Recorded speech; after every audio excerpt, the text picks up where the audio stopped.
যে দেশগুলোতে ধর্ষণের শাস্তি এত ভয়াবহ কেউ ধর্ষণ করার চিন্তাও করে না। 1. সৌদি আরব।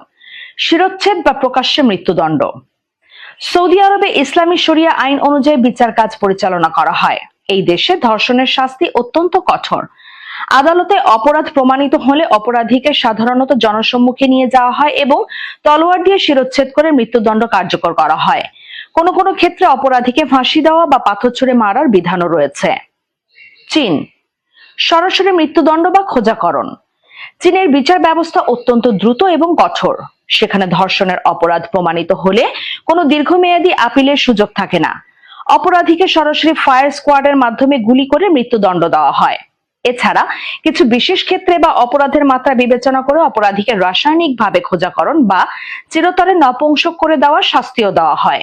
3. উত্তর কোরিয়া। ফায়ারিং স্কোয়াডে মৃত্যুদণ্ড। উত্তর কোরিয়ার আইন এবং শাস্তি কার্যকর করার প্রক্রিয়া অত্যন্ত রহস্যময় ও নির্মম।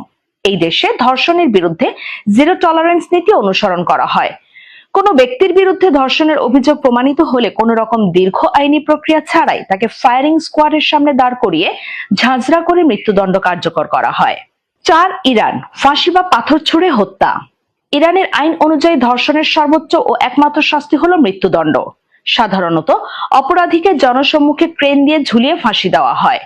তবে ক্ষেত্রবিশেষে অপরাধের ধরন ও পরিস্থিতি বিবেচনা করে ইসলামিক আইন অনুযায়ী অপরাধীকে মাটিতে অর্ধেক পুঁতে পাথর ছুঁড়ে মৃত্যুদণ্ড কার্যকর করার নজিরও রয়েছে। 5. আফগানিস্তান।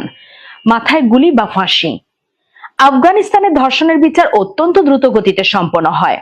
আদালতে অপরাধ প্রমাণিত হওয়ার পর সাধারণত সর্বোচ্চ 4 থেকে 7 দিনের মধ্যে শাস্তি কার্যকর করা হয়। সেখানে অপরাধীকে সরাসরি মাথায় গুলি করে অথবা জনসম্মুখে ফাঁসি কাষ্ঠে ঝুলিয়ে মৃত্যু নিশ্চিত করা হয়।